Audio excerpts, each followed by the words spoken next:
Hello everybody, welcome back to 366 Days of Hope. My name is Pearl and I'm here to share our next topic, which is what are my 3 favorite exercises when dealing with rotator cuff issues as a personal trainer. So some of the things that I do when I have someone come to me with a rotator cuff issue, basically the first one are rows. I have them stand and make sure that their back is straight, and when they pull and do their row, that they aren't hunching over and you don't push out your shoulder blades. And oftentimes what happens when you're pushing out that shoulder blade, right, you're pushing that thoracic muscle out, okay, and we don't really want that when you're doing a row.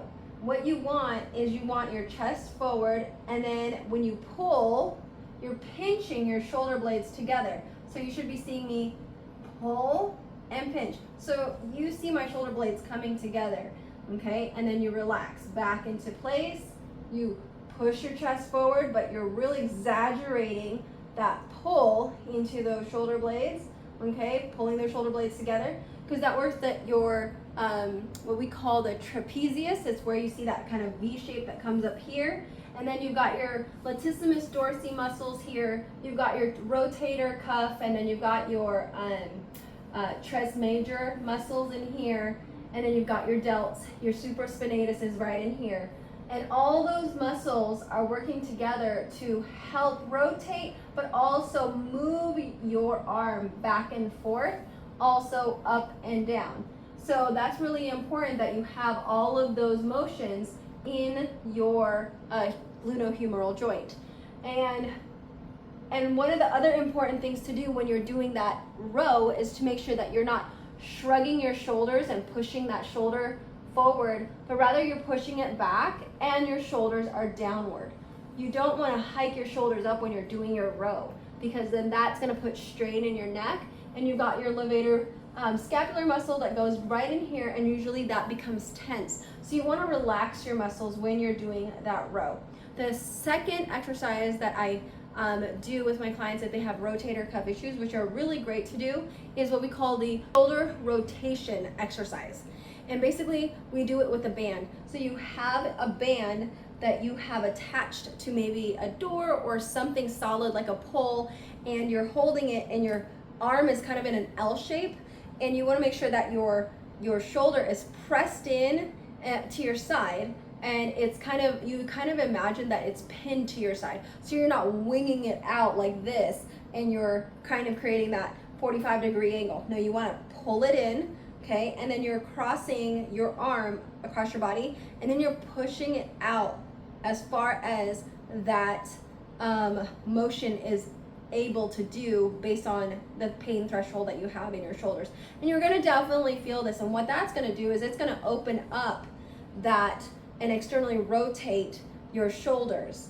And that's really important, because then when you're doing it, you're going to release your supraspinatus muscle, which generally what it does is that it comes down right in here. And when people have an impingement, it's because their humeral joint goes up and it pinches that supraspinatus muscle. And so it's almost like so if you have that supraspinatus and you have something on top of it, it's just rubbing on top of that, and that tends to cause a lot of inflammation. So doing this will actually strengthen that muscle, okay, and release the tension in there. So we're gonna go ahead and open up. Another thing that we do is we do lat raises, okay? Now, depending on how impinged that is, I may not be pulling it out to the side, pulling it upward.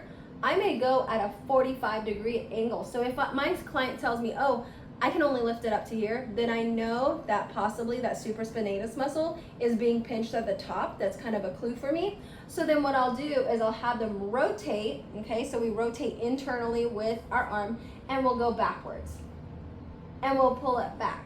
Kind of a 45, if you think of a Y, okay? If you think of a Y to your side, and that's kind of where you're going. You're bringing your hands out to your side in a Y shape, okay? And that's going to help release it, and it's going to downward turn that muscle so it's not pushing up against the bone, okay, close to your clavicle. So your clavicle comes here and then it extends all the way on top of your glenohumeral joint. So we want to make sure that we're really pushing it out as we're doing it, and that'll relieve a lot of the pain there. So those are the 3 exercises that I really encourage my clients to do when they're working with me if they have a rotator cuff issue. Well, guys, I hope that was helpful. With that said, may you live, thrive, and be healthy. Take care, guys. Bye.